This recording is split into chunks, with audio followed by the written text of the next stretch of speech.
Millionaire marries a pregnant maid with 7 kids on a bet and is shocked when Natalie Bennett was the last person anyone imagined would catch the eye, let alone the hand in marriage, of ruthless millionaire Devin Caldwell. As a pregnant maid with 7 children already under her care, she was too busy trying to survive to even dream of a fairy tale ending. So, how did it happen? A heartless bet whispered in the smoky confines of an elite gentleman's club, where Devin wagered his wealthy lifestyle on the most outrageous dare of his life. But this wasn't just any reckless gamble. It was a decision that would unravel hidden pasts, ignite fierce loyalties, and transform 2 lives forever. Devin Caldwell had always lived in extremes. Born into a wealthy family in Manchester, he was conditioned from childhood to stand apart, academically, socially, and financially. At 32, he was the CEO of Caldwell Ventures, an investment firm with roots across Europe and North America. Known among London's elite as a suave playboy, he had never truly committed himself to any woman. His social circle was replete with confident entrepreneurs, fashion models, and other socialites who shared his lavish taste for the finer things. On a chilly evening in January, Devin found himself in the VIP lounge of Lancaster Kingsley, an exclusive gentleman's club in central London. He sipped from a glass of single malt scotch, swirling the amber liquid as he mulled over his latest business acquisition, a boutique hotel chain in Spain. Around him, his close friends indulged in raucous conversation, gambling on anything from horse races to high-stakes poker.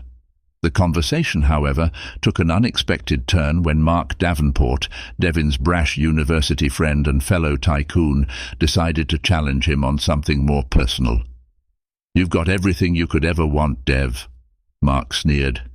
"But you're too cold to love. I bet you'd marry a complete stranger just to prove you can. In fact, I dare you to marry the most unlikely woman you'd ever lay eyes on. You always claim you can turn any investment into gold. Let's see you turn a nobody into your prized bride." Drunk on privilege and cognac, Devin felt his ego prickle. Rather than brush off Mark's dig, he considered it an affront to his invincibility. He didn't realize how reckless he was being when he shot back, "Name your price." In a hazy swirl of bravado, the terms were set. Devin would marry a woman, completely out of his social circle, within 30 days and remain married to her for at least a year.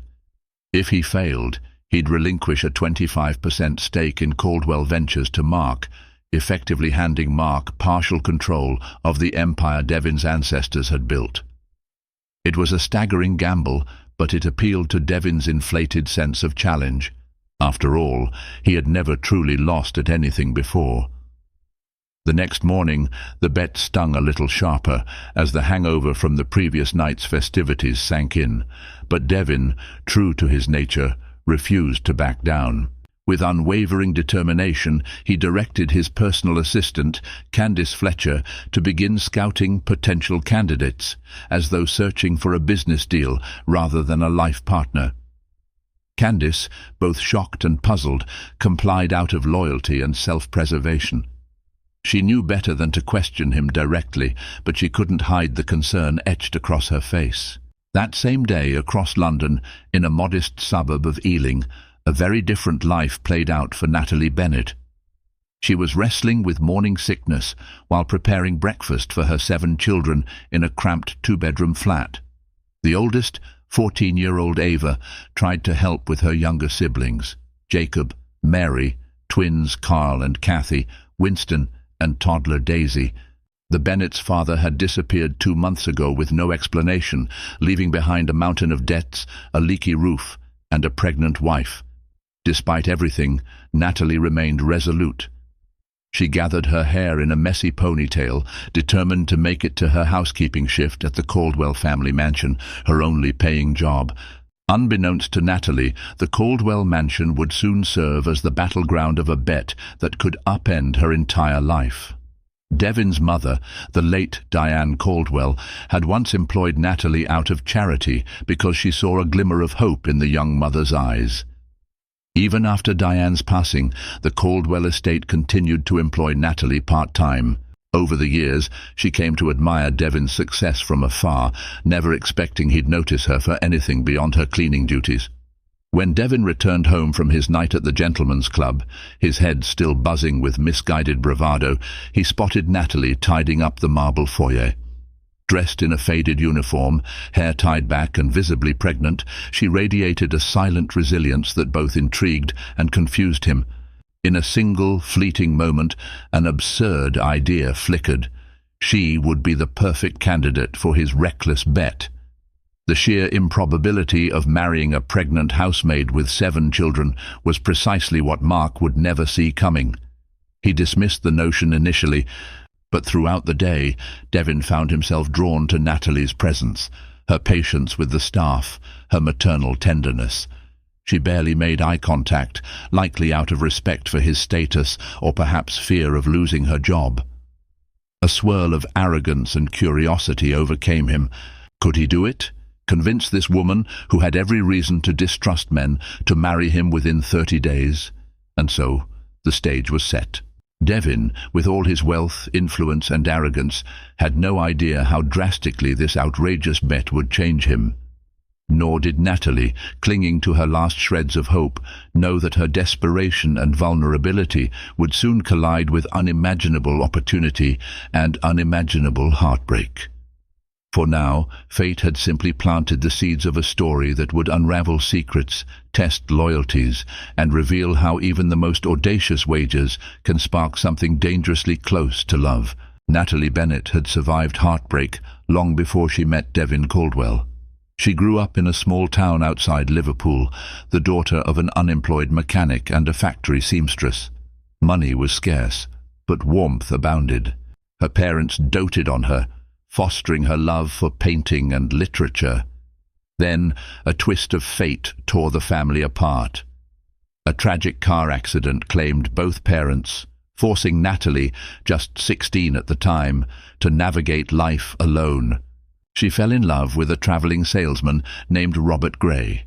Their relationship seemed magical initially, as they moved to London in search of better opportunities.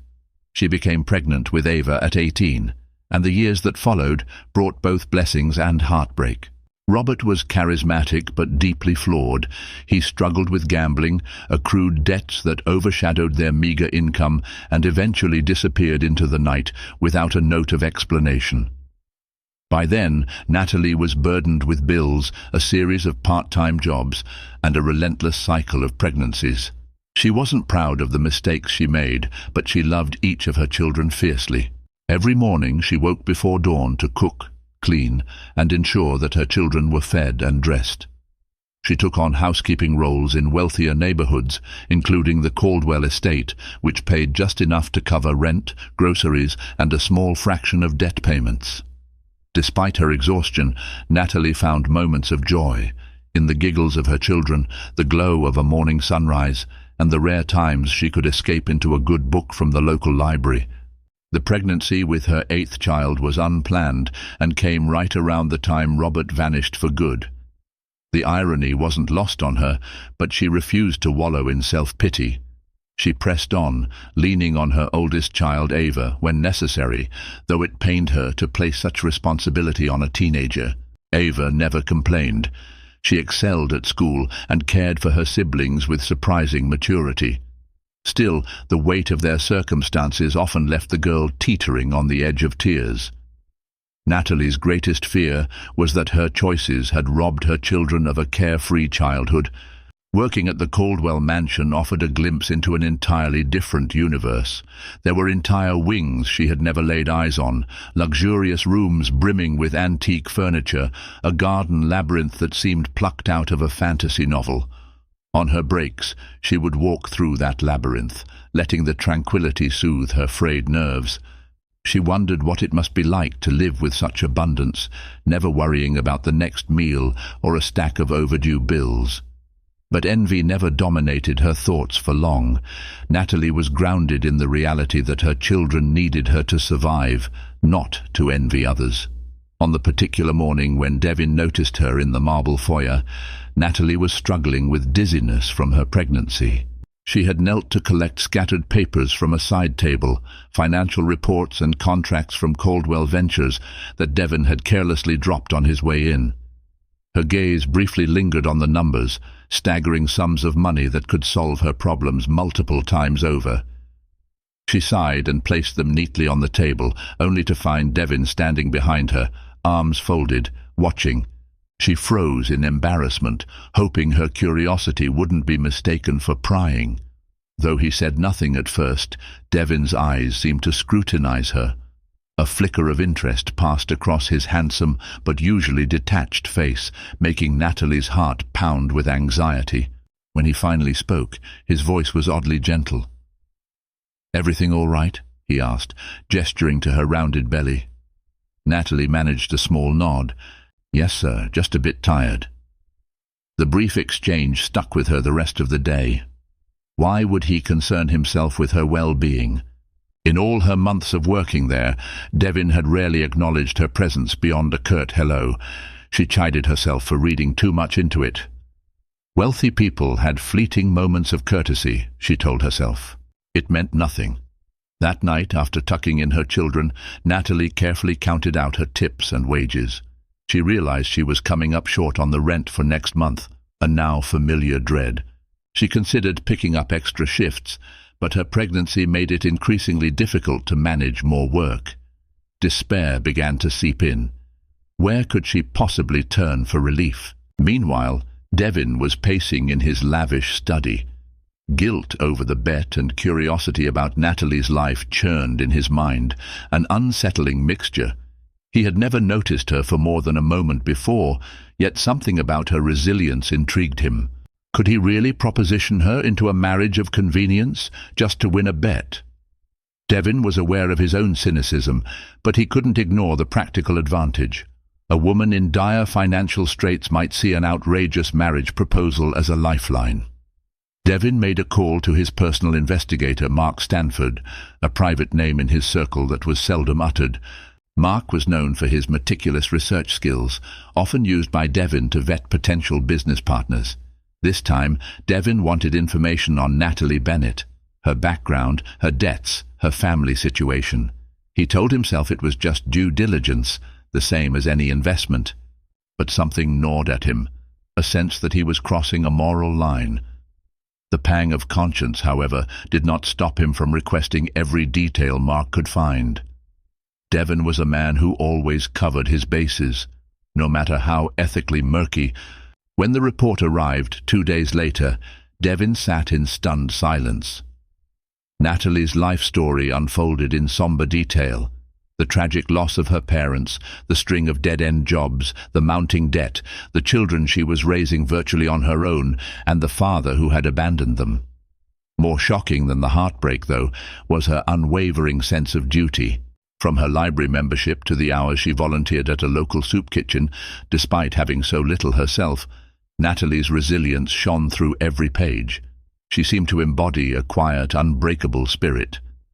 That night, Devon couldn't sleep. He stared at his ceiling, debating whether to go through with the bet.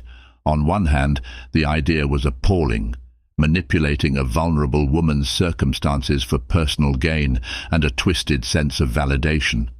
On the other, Mark's sneer haunted him. Devon's pride refused to let him lose face or a portion of his empire. Rationalizing it, Devon told himself that marrying Natalie might actually help her. He had wealth to spare.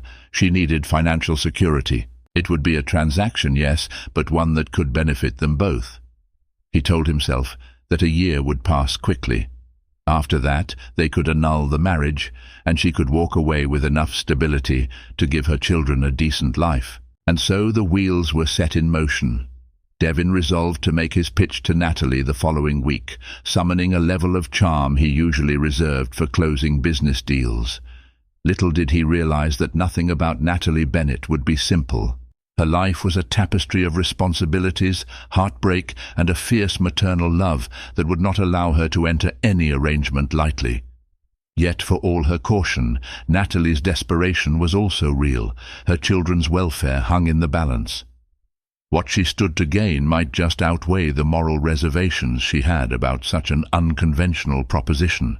Thus, two very different lives were drawing closer under the shadow of a massive gamble, one born out of arrogance, the other fueled by necessity.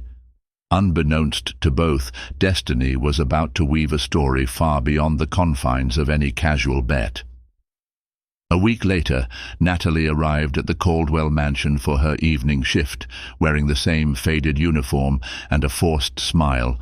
A persistent knot of anxiety twisted in her stomach. She had spent the morning fielding calls from creditors who seemed unsympathetic to her pleas for patience. The swirling sense of defeat weighed heavily on her. Upon entering, she noticed something unusual. Candace, Mr. Caldwell's personal assistant, waiting at the front door. Dressed in an immaculate black business suit, Candace offered a polite smile that didn't reach her eyes.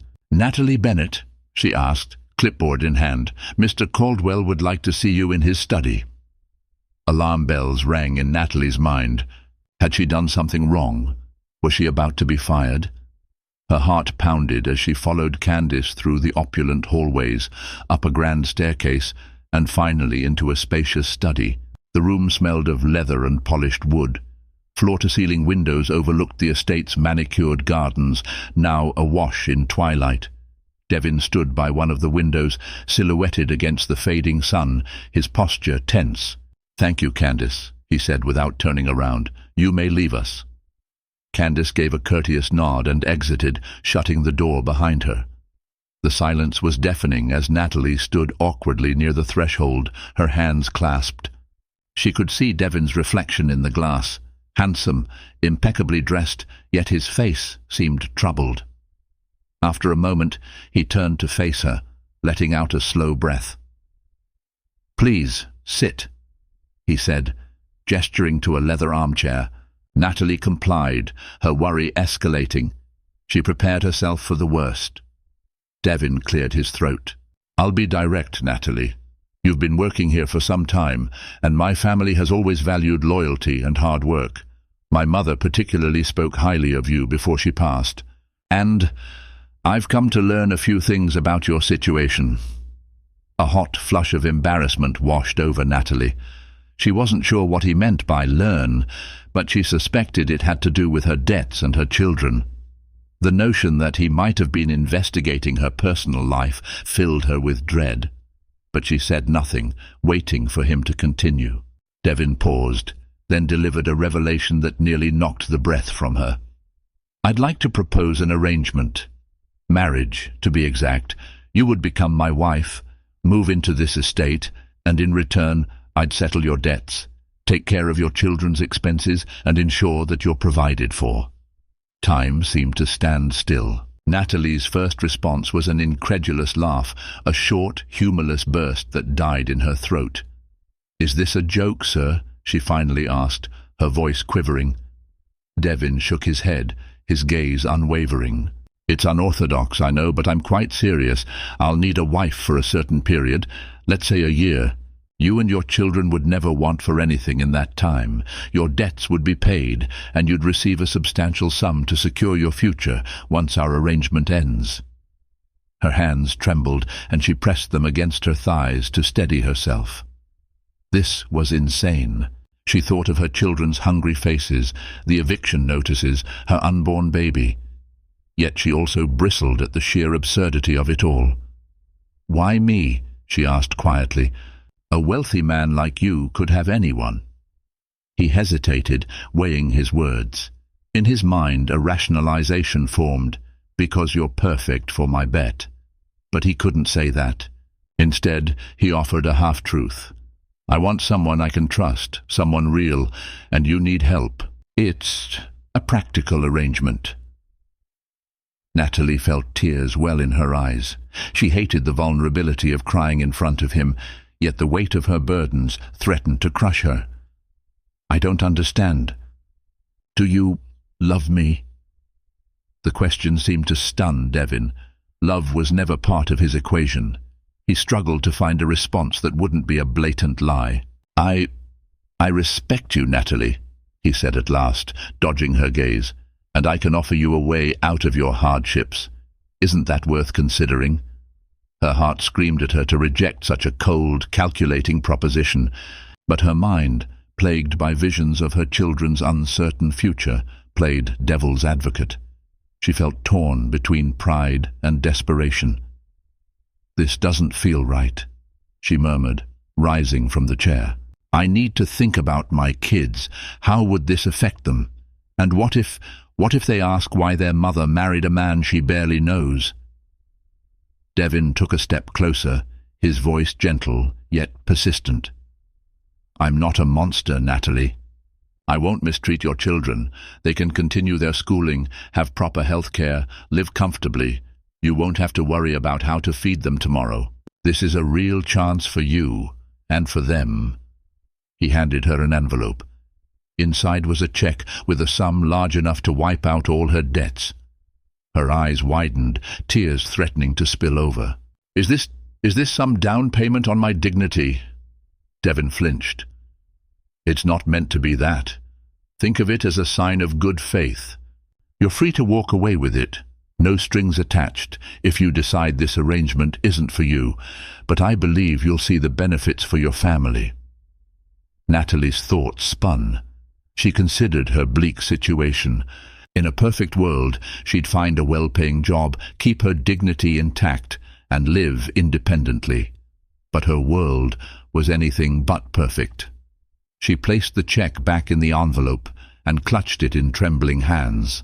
"I need time," she whispered, afraid to raise her voice in case it gave way to sobs. "Let me talk to my children. I'm not making any promises." Devin nodded, relief flickering across his face.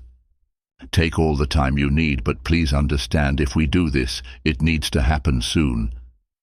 She looked up, panic returning to her gaze. "Why so soon?"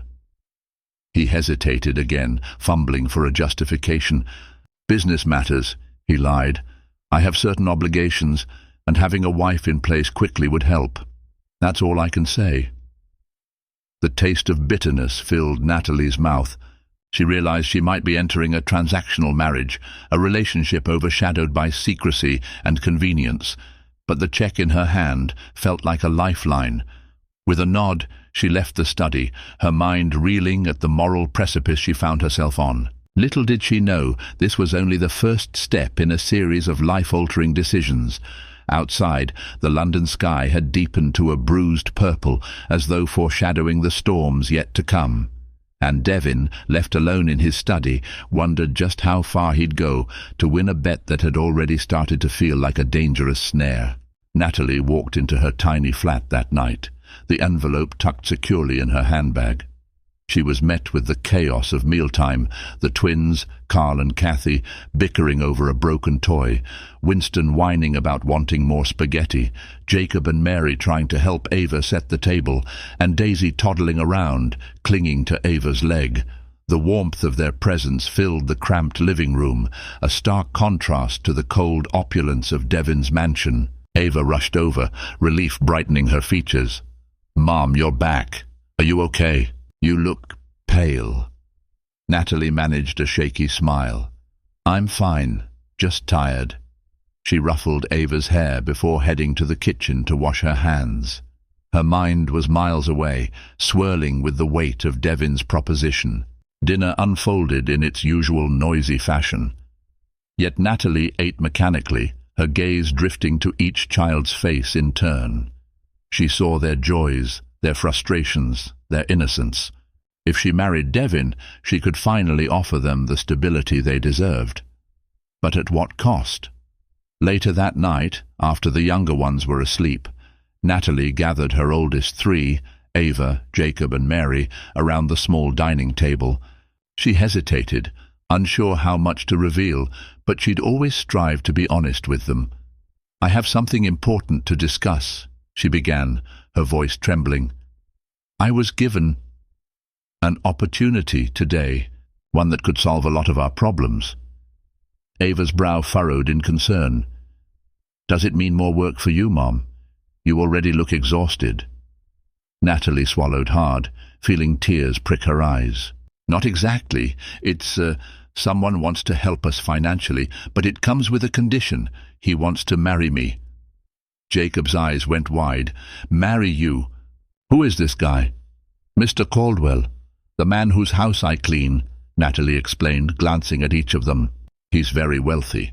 If I agree, we could move into his mansion, have everything we need, schooling, health care, no more debt. But... Mary's lips quivered. But you don't love him, do you? Natalie's heart ached. She reached out to take Mary's hand. I don't. This arrangement would be unusual. More like a contract than a real marriage, but it might be the only way for us to have a better life. A hush fell over the room. Ava looked down at her folded hands, tears brimming in her eyes. I don't want you to be unhappy, Mom, but I also don't want us to lose our home. I'm scared. Jacob, who had always been stoic, exhaled sharply. Isn't there another way? Maybe I can get a paper route or... Natalie forced a sad smile, appreciating her son's eagerness to help. You're too young for that, sweetheart. And the amount of money we need is more than just rent.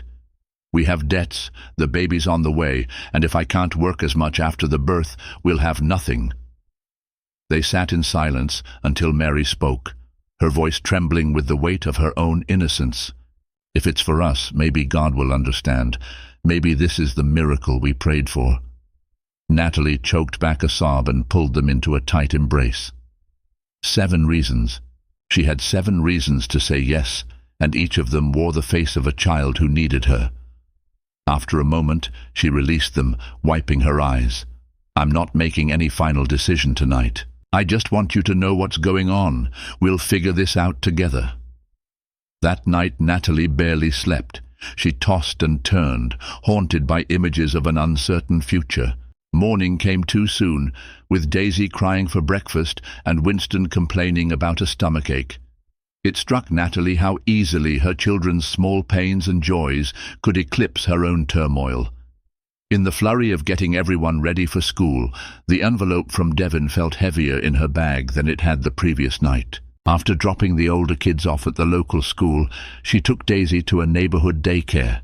As she left, she found herself wandering aimlessly through the streets, eventually ending up at a small park. Sitting on a bench, she opened the envelope and stared at the check. The amount was more than she had ever seen in her life, certainly enough to cover all their debts. She could pay the rent for a year up front, maybe buy proper groceries, fix the leaky roof.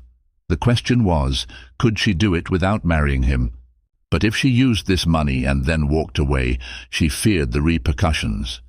Even though Devon had said no strings attached, she suspected he wouldn't appreciate being double-crossed. Moreover, her moral compass flickered. She was no thief, and she loathed the idea of taking charity that came with an ulterior motive. By midday, she found herself on the Caldwell estate grounds, check in hand, requesting a brief meeting with Devon. She was ushered back into his study, where he sat behind a grand mahogany desk, looking pensive. I can't accept this, she said, placing the envelope on the desk. Not unless I agree to what you've asked. He leaned forward, eyes intent on hers. I meant what I said. It's yours to keep, regardless. But I'm hoping you'll see the wisdom in a more permanent arrangement. Natalie swallowed hard. I've thought about it. I spoke to my children. We all agree it could give them opportunities they'd never have otherwise. She took a slow, shaky breath.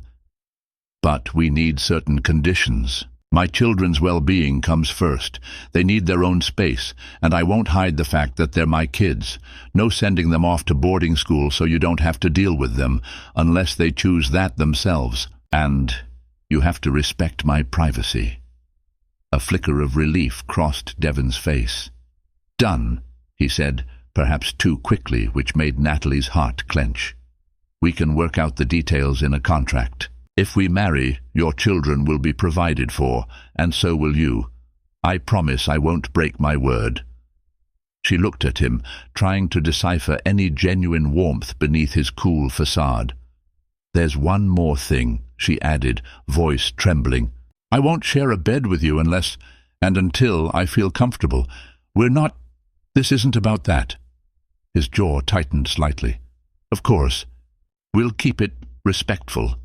Respect was the last thing Natalie felt this arrangement exuded, but she didn't have the luxury of pride. She gave a small nod. "All right, Mr. Caldwell. If you keep to your word, I'll marry you." Devon extended his hand, and she shook it, the moment feeling more like a business deal than an engagement. Little did either of them know how tangled their lives were about to become. Natalie believed she was selling a piece of her freedom for her children's sake. Devon believed he was simply fulfilling a bet, one that might actually benefit both parties. But fate had a way of turning even the coldest bargains into searing entanglements of emotion. Soon enough, both would discover that a marriage built on conditions and secrets could yield unimaginable consequences. The day of the wedding arrived with unsettling haste. Within 2 short weeks, Devon had mobilized his staff, attorneys, and even a PR specialist to stage what looked, on the surface, like a swift but legitimate marriage. The press release cited a whirlwind romance as the reason for the expedited nuptials. Natalie's head spun from the flurry of preparations, each more opulent than the last. She had never visited a high-end bridal boutique before, and now she was being fitted for a designer gown under the scrutinizing gaze of stylists who seemed baffled by her pregnancy. A private ceremony was arranged on the Caldwell estate's lush garden terrace. The only attendees were a few of Devon's closest associates and Natalie's children, who wore newly purchased outfits that made them look like miniature wedding guests plucked from a magazine spread. She felt a pang of regret that none of her own family or close friends were there, but she had so few people in her life to begin with, and time was too short to organize anything more personal. Despite the rushed atmosphere, the scene was breathtaking. A white lattice arch draped in fresh flowers, the late afternoon sun casting a soft glow across the manicured lawn, and a harpist playing gentle melodies. But beneath the surface, tension simmered. Devon stood at the makeshift altar, looking impeccably polished in a tailored suit, his expression unreadable. Natalie's heart hammered as she walked down the aisle, flanked by Ava and Jacob on either side. She had insisted that her children remain close, a small comfort in this alien world of affluence and formality. As the officiant spoke the solemn vows, Natalie couldn't help but notice Devon's gaze flicker toward Mark Davenport, who watched with a triumphant smirk from the front row. A chill coursed through her. She wondered what hold Mark had on Devon, or why he seemed to be enjoying the wedding for reasons that had nothing to do with romance. "Does he know about the bet?" she questioned, her stomach knotting. But she pushed the thought aside. She needed her composure for the sake of her children. When the time came for Devon to place a ring on her finger, she stared at the glittering diamond solitaire. It felt heavy on her hand, almost suffocating. Nonetheless, she whispered her part of the vows, her voice trembling. The officiant pronounced them husband and wife, and Devon leaned in to place a chaste kiss on her cheek. Applause rang out, and camera shutters clicked. Natalie's world shifted forever. That night, they hosted a small reception in the estate's grand ballroom. Natalie had never seen such extravagance: crystal chandeliers, ornate gold leaf decorations, and a lavish buffet table that could feed 100. She hovered near her children, feeling out of place. Meanwhile, Devon mingled with guests, exuding his usual suave charm. Candace introduced Natalie to a few of Devon's business contacts, each conversation more awkward than the last. She could sense their curiosity. Why would a man like Devon marry a pregnant woman who already had 7 children? Eventually, she escaped to the estate's library, a dimly lit sanctuary of leather-bound books and plush armchairs. Cradling a cup of punch, she allowed herself a moment's respite. She reminded herself that for better or worse, she was now Mrs.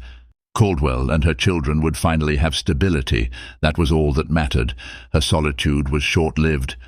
Devon slipped into the library, closing the door behind him. For a moment, they simply regarded each other, the reality of their new status vibrating in the silence. "Are you okay?" he asked, his tone gentle yet distant. She nodded, but couldn't meet his gaze. "It's overwhelming, that's all." He approached her cautiously. "I know this isn't how you imagined your wedding day. I appreciate that you're doing this." There was a flicker of genuine gratitude in his voice. Natalie swallowed hard, a swirl of emotions churning inside her: relief, fear, gratitude, and a stinging sense of loss. "As long as the children are safe and cared for, I'll manage." He hesitated, then ventured, "We can postpone the honeymoon indefinitely. I understand you might want to stay here with the kids. Make sure they're settled. Also, you'll have your own suite of rooms. I won't intrude." His words carried an air of kindness that made her eyes well up. She quickly looked away, blinking back tears. "Thank you," she whispered. The days that followed were a whirlwind. Boxes, furniture, and the laughter of children filled the once stuffy Caldwell mansion. Each of Natalie's kids got their own room, complete with new bedspreads and decorations. For the first time, they had space to run and play without worrying about the noise disturbing neighbors through thin apartment walls. Winston discovered the mansion's indoor swimming pool with squeals of delight, while Mary and Kathy roamed the massive gardens collecting flowers. Ava, always the caretaker, marveled at the well-stocked library, losing herself in books that transported her away from the burdens she'd been carrying. Natalie's life, however, was far from carefree. She found herself in a balancing act, learning the etiquette of high society, managing her pregnancy, and comforting her children, who were both enchanted and intimidated by their new surroundings. True to his word, Devin had given her space. She saw him mostly at meal times or in passing, as he was consumed by work at Caldwell Ventures. Yet a sense of unease nagged at her. Mark Davenport visited often, usually under the guise of discussing business ventures. His presence unsettled her, and she could almost taste the condescension in his voice when he addressed her as Mrs. Caldwell. More than once, she overheard hushed conversations between Devin and Mark, their tones heated. She wasn't naive. Something was going on, and it had to do with her. One evening, curiosity got the better of her. She inched closer to the study's door, straining to hear. Mark's voice was a low hiss. "You've done your part, Dev, but this is only the beginning. Don't think you can just hide her away and play house. The bet's still in motion. She has to last the full term." Devin's retort was muffled. "Stay out of my marriage, Mark. I'm doing what needs to be done." Natalie's heart froze. "Bet?" The word swirled in her head like a dark cloud. Suddenly, so many things clicked. Mark's smug expression at the wedding, the urgency of the proposal, Devin's half-hearted attempts at closeness. She staggered away from the door, feeling her pulse hammer in her ears. Retreating to her suite, she locked the door behind her and sank onto the edge of her bed, mind racing. Had her entire life just become a gamble to these men? She pressed a hand to her belly, guilt washing over her like a tidal wave. She had married Devin to save her family, but she might have unwittingly placed them in the midst of a twisted bet. Tears blurred her vision as she wrestled with the betrayal she felt, but also her own complicity. She had agreed to a cold deal, and this was the price. Yet she couldn't leave. Not now. Not when her children had finally found safety and comfort. The mortgage, the debts, the uncertainty of their future. It had all been solved by her marriage. She had made her bed, and for her children's sake, she would lie in it. "But what about your dignity?" a small voice inside her whispered.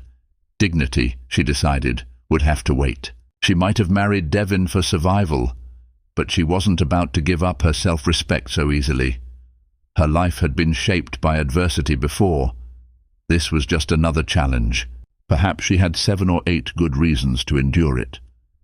Still, she couldn't shake the cold realization. She was little more than a pawn in Devin's high-stakes game, and the idea that she and her children were unknowingly entangled in a bet made her blood run cold.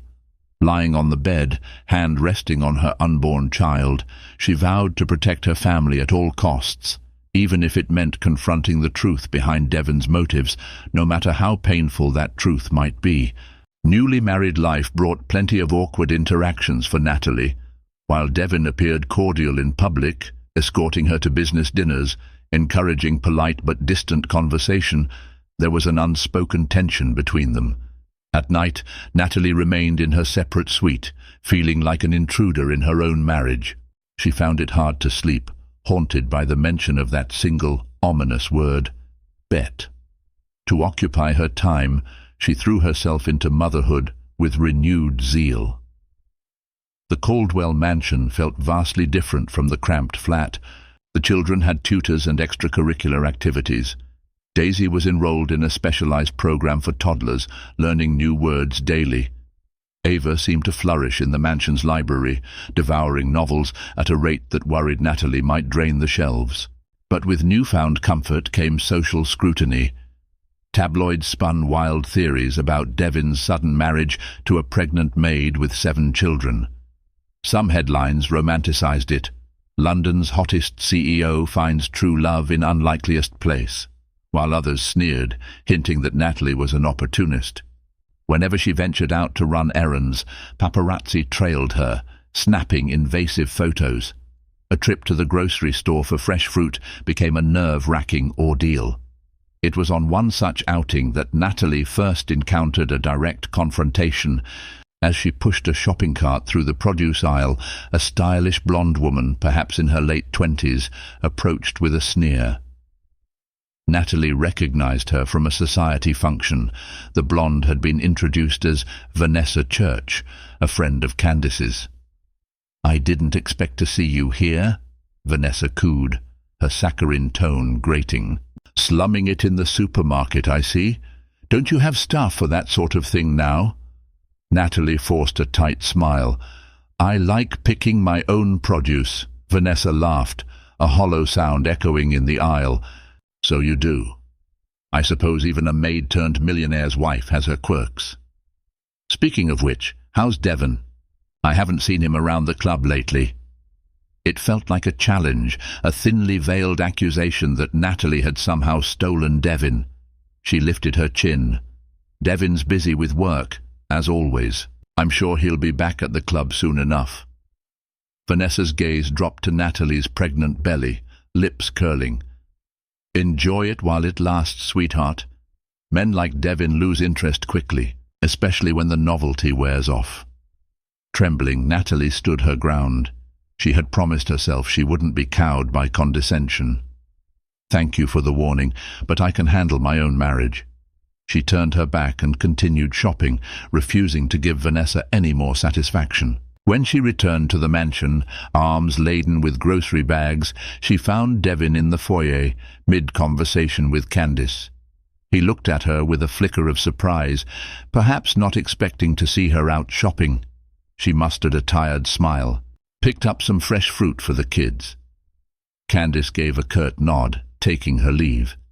Devin approached Natalie, rolling up the sleeves of his dress shirt.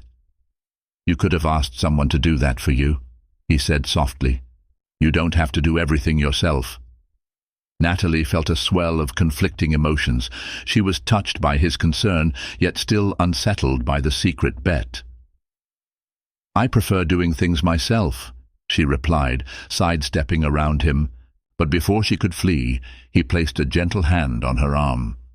"Wait, Natalie, we need to talk." His voice held a sincerity that made her pause. She allowed him to lead her into a smaller sitting room off the foyer, a cozy space with plush chairs. Shutting the door, Devin ran a hand through his hair. "I realize this has been strange. We haven't really talked since our wedding. I just want to know how you're doing, how the kids are settling in."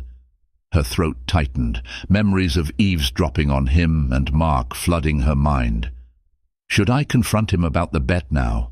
She wondered. But a flash of Winston's excited face, or Daisy's new words, or Ava's quiet smiles in the library anchored her. She decided on caution. She needed more information before making any sudden moves that could jeopardize their newfound stability. "I'm managing," she finally answered, keeping her tone neutral. "The kids are adjusting well. They love the space and the extra help. I appreciate that." A hint of relief washed over Devin's features. "Good.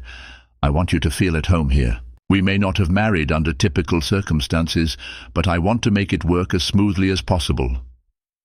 His kind words tugged at her heart. She searched his gaze for deception, but found only earnest concern. Was it possible that Devin felt genuine remorse for the bet? Or perhaps he truly cared for her and the kids in his own complicated way? Her voice was barely above a whisper. "Why did you marry me, Devin?" The question hung in the air, each second amplifying the tension. He opened his mouth, hesitated, and then exhaled slowly. "I told you, I wanted someone real in my life, and I wanted to help you. I'm not good at emotional honesty, but I'm trying to be." She resisted the urge to probe further. If she cornered him about the bet now, he might clam up completely or retaliate in ways that would hurt her children. Instead, she nodded, forcing a small smile. "I appreciate that." Outside the sitting room window, the sun began to set, painting the sky in hues of gold and pink. Devin's eyes shifted to the brilliant skyline. "Listen, we have a charity event tomorrow evening. It's a black tie gala, a fundraiser for children's hospitals in the city. I'd like you to come with me." A ripple of anxiety coursed through her. Large gatherings meant more prying eyes, more potential humiliation, but refusing might raise his suspicions or, worse, aggravate him. "Okay," she agreed, trying to sound composed. "Thank you," he said, offering a thin but genuine smile. Then, as if reminded of his duties, he checked his watch. "I have a conference call in 5 minutes. I'll see you at dinner." With that, he left the room, leaving Natalie alone with her thoughts. She sank into one of the chairs, a hand resting on her belly. Confusion churned within her. What am I to him? A pawn? A contract? A momentary curiosity? Or something else entirely? In the corridor she heard footsteps, one of the children no doubt racing to find her. She rose, smoothing her dress, and pushed aside the tangled swirl of doubt and curiosity. She was in this for her kids, and until she uncovered the truth about Devin's motives, she had no choice but to play the dutiful wife in public. Yet trouble was already brewing beneath the mansion's polished facade, and Natalie had a sinking feeling that sooner or later the dam would burst. The gala was held at the historic Kensington Hall, a grand space with marble columns, gleaming chandeliers, and a reputation for hosting London's most prestigious events. Upon arrival, Natalie clung to Devin's arm, her anxiety spiking each time a camera flashed or a reporter angled for a quote. She wore a floor-length navy gown, altered to accommodate her pregnancy, paired with modest heels. Despite feeling out of place, she carried herself with all the poise she could muster. They were greeted by a line of philanthropists, business magnates, and a scattering of celebrities. Devin introduced Natalie to board members of various charities, praising her kindness and maternal strength. She nodded politely, heart pounding in her chest. The children weren't present. The event was strictly adults only, so she felt both relieved and lonely. With them around, she could always focus on being a mother, a role she understood. Here she was forced into the unfamiliar position of being Devin Caldwell's wife. A hush fell when the MC took the stage, thanking guests for their generous contributions. Devin was beckoned forward to make a speech, which he delivered flawlessly, outlining Caldwell Ventures' new philanthropic initiatives. He even punctuated his speech with a personal note about how fatherhood, by marriage, had inspired him to focus on pediatric causes. The crowd applauded. Natalie's heart clenched at the half-truth. Was he truly inspired by her children, or were they merely part of his public image now? After the speech, Devin glided back to her side. She commended him softly. "You spoke well." He offered a tight smile, then guided her toward a less crowded corner. "I need to introduce you to someone, a potential investor." But before they reached the investor, Mark Davenport appeared, intercepting them with a smirk. "Look at the happy couple," he teased, his gaze flicking from Devin to Natalie with a look she interpreted as predatory. "Such an inspiring sight, Natalie forced a polite smile. "Good evening, Mr. Davenport," Mark chuckled. "It's just Mark to you, dear sister-in-law." She felt her stomach twist. Sister-in-law? The term dripped with condescension. Devin shifted uncomfortably, searching for a quick escape. "Mark, we really have to—" Mark cut him off. "Devin and I were just talking about you earlier. He's quite proud." Natalie sensed the tension radiating from Devin. Her nerves frayed, she decided to confront Mark head-on. "And what exactly were you discussing about me?" An impish glint appeared in Mark's eyes. "Oh, just your remarkable journey from maid to mistress of the estate, and how beneficial it's been for all parties." Anger bubbled up in Natalie's chest, but she swallowed it back, not wanting to cause a scene. Devin's face hardened. "That's enough, Mark. Let's not sour the evening." Mark's grin widened. "Of course. But remember, I'm always here to keep things interesting. Enjoy the gala." With that, he sauntered off, leaving a frigid aura behind him. "Devin," Natalie whispered, desperation coloring her tone. "Who is Mark to you? He seems to have some kind of hold." Devin took her hand, his grip stiff. "He's an old friend who knows how to push my buttons. Ignore him. Let's focus on the reason we're here." She nodded, but couldn't shake the unease. The rest of the evening passed in a blur of clinking champagne glasses, small talk, and forced smiles. By the time they made their way back to the limo, Natalie's feet ached and her nerves were frayed beyond measure. As soon as they were inside, she burst out, "Devin, I can't do this anymore. I need answers. Mark keeps making cryptic remarks, and I've overheard enough to suspect something is very wrong. Tell me the truth about why we married so quickly." He raked his hand through his hair, eyes closing momentarily. "I told you, it's complicated." "That's not good enough." Her voice trembled. "I heard Mark mention a bet. I need to know if my children and I are part of some twisted gamble." His eyes snapped open, shock flickering across his features. For a moment he looked as though he might deny it outright. But something, perhaps guilt, held him back. "Yes," he finally admitted, voice raw. "Mark and I made a bet, months before I even approached you. It was stupid and impulsive. I risked part of my company on marrying someone completely outside my social circle.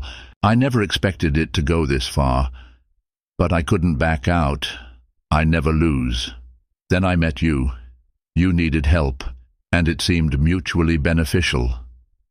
Tears sprang to Natalie's eyes. "Mutually beneficial. My God, Devin, this was my life, my children's lives, and you treated it like a business transaction, a wager?" He tried to reach for her, but she recoiled. "Wait, let me explain. It started as a bet, but it isn't just that anymore. I meant it when I said I wanted to help you, that I admire your strength. The bet is the reason we met in this way, but I'm not doing this to humiliate you or your kids." She stared at him, betrayal pulsing through her veins. "Everything about our marriage is a lie. Even if you have some twisted sense of admiration you never told me, you let me walk into this blindly." His shoulders sagged, as if weighted by regret. "You're right. I'm sorry. I didn't know how to tell you. By the time I realized I cared about you, it seemed too late." She shook her head, tears spilling down her cheeks. "I trusted you enough to give my children a better life, but it was all based on deceit." Devin opened his mouth to speak, but the limo pulled up to the mansion. The driver opened the door, and Natalie brushed past Devin, storming inside.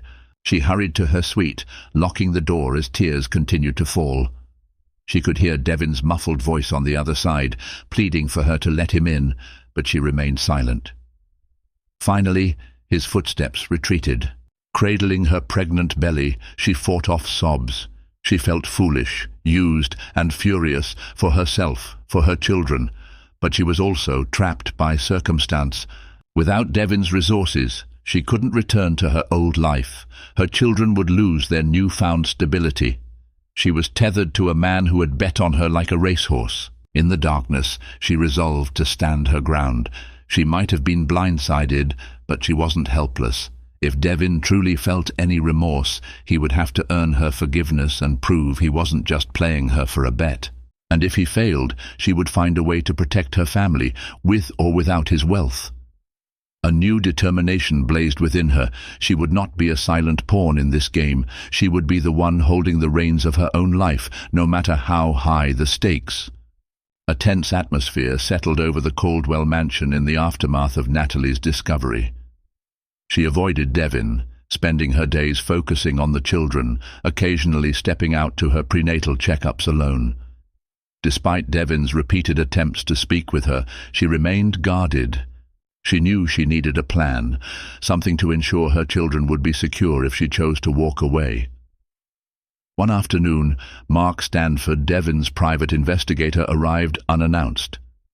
Natalie was in the garden, sipping tea while watching Daisy play with a set of building blocks. Mark cleared his throat softly as if unsure how to proceed. "Mrs. Caldwell?" he greeted, removing his cap. "I'm here on my own accord. Devin doesn't know I've come." Natalie's heartbeat raced. "What do you want, Mr. Stanford?" He sighed, a weary expression settling on his features. "I've worked for Devin for years, but I've never seen him so conflicted. I think he genuinely cares for you and the children, but this bet with Mark has him trapped. Mark's not just an old friend. He's leveraging more than a gentleman's wager." Natalie's eyes narrowed. "Explain."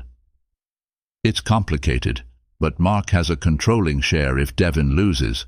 The bet was that Devin had to marry someone of Mark's choosing, someone entirely outside the wealthy circuit, and keep the marriage intact for at least a year. If Devin fails or you leave him, Mark gains a massive stake in Caldwell Ventures. He could dismantle the company, sell it off piece by piece."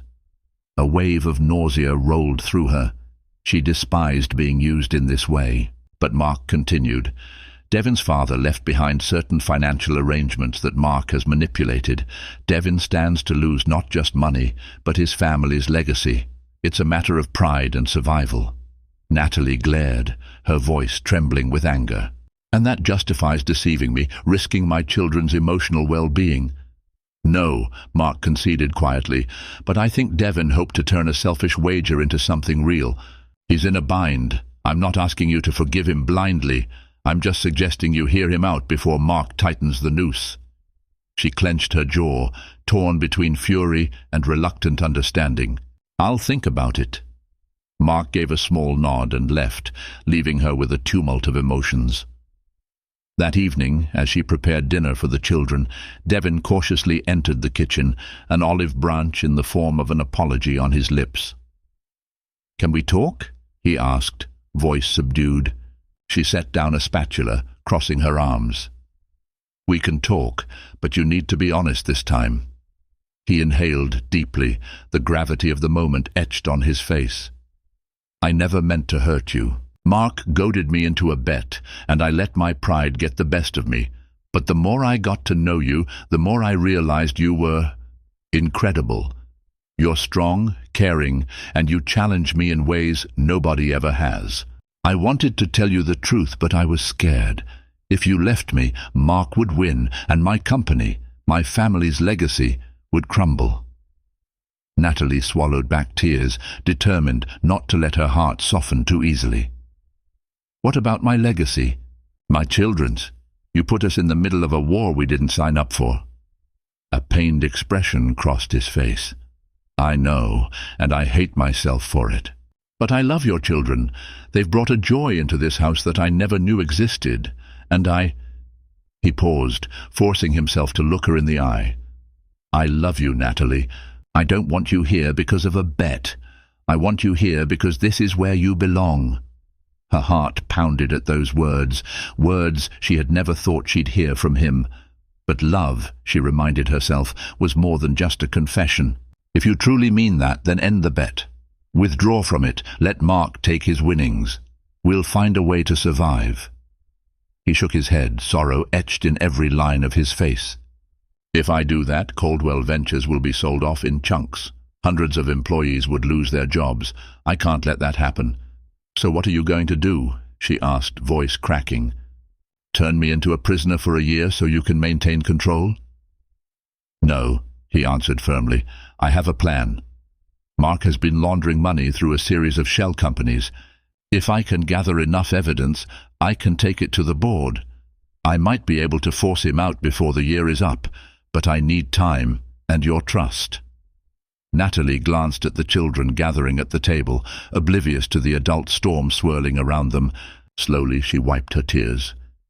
"You've put me in an impossible position, Devin. My children and I are tied to your choices now, but I won't let them be harmed by your feud with Mark." He moved closer, tentatively placing a hand on her shoulder. "I swear I'll do everything to protect you and them.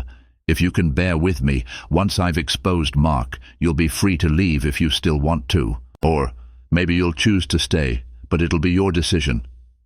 She studied him, searching for sincerity. In his eyes she saw regret, desperation, and something else that might just be genuine care. She exhaled, her resolve softening. "I'm staying for the children, and I'll give you a chance to make this right. But if you betray me again, we're gone. Money or no money." Relief flooded his face. For the first time he leaned in and pressed a gentle kiss to her forehead. She let him, though her heart still ached with uncertainty. "Thank you," he whispered, voice shaking.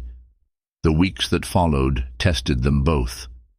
As her pregnancy advanced, Devin spent countless hours behind closed doors, working with Mark Stanford to unearth Mark's illicit dealings. Natalie, meanwhile, took steps to secure her own future. She opened a separate bank account, squirreling away an emergency fund from the monthly allowance Devin provided. She also sought legal counsel in secret, drafting a preliminary custody arrangement should the marriage collapse. But amidst the tension and subterfuge, something unexpected blossomed between them. Devin made an effort to be more present, joining the children for dinner, helping with homework, even taking them to the local amusement park on a weekend. His interactions with the kids were tentative at first, but they warmed to him, and soon Winston was bragging about how cool his new dad was. Night after night, Devin found small ways to breach the wall between himself and Natalie, encouraging her to rest, checking in on her cravings, offering to drive her to prenatal appointments. She remained cautious, but a quiet hope stirred. The man she saw now was far from the manipulative gambler she had met. This Devin listened, apologized, and tried to atone. As her due date crept closer, the tension with Mark escalated. He visited unexpectedly, demanding updates, making thinly veiled threats about the future of Caldwell Ventures. Natalie caught Devin's worried glances, and each time she wondered if they would both survive the storm. In the early hours of a rainy September morning, Natalie's water broke unexpectedly. Devin rushed her to the hospital, his face pale. In the delivery room, as she clutched his hand through contractions, the lines between bet and genuine devotion blurred completely. When their baby girl, whom they named Hope, arrived, Devin held her with trembling awe, tears streaming down his cheeks. In that raw, tender moment, Natalie saw the man beneath the arrogance and wages, the father who adored Hope and her half-siblings, the partner who might, despite a twisted beginning, grow to love her fully. Yet the question still lingered.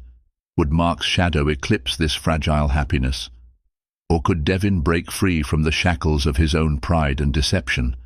That answer would come sooner than they expected, but for now, in the hushed glow of hospital lights, there was only the promise of what could be, a promise that perhaps life might indeed extend beyond the confines of a ruthless bet, forging an unbreakable bond between two souls, once bound by desperation. And so ends the tumultuous journey of a millionaire's wager and a pregnant maid's brave leap of faith. Against all odds, Devin Caldwell and Natalie Bennett discovered that even the harshest bargains can give rise to love, if hearts are open to redemption. Yet theirs is not a tale of simple fairy tale endings. It is a story of resilience, compromise, and the power of genuine human connection. But what happens next? Will Mark Davenport strike again? Will Natalie's quiet determination triumph over lingering betrayal? Will Hope and her 7 older siblings find true peace in the Caldwell mansion? The answers lie in life's unfolding chapters, proving that every gamble has consequences and every heart can find its place. If you've been moved by this roller coaster of drama, love and redemption, be sure to like, share and subscribe to our channel. Don't miss the next story that will capture your heart and keep you on the edge of your seat.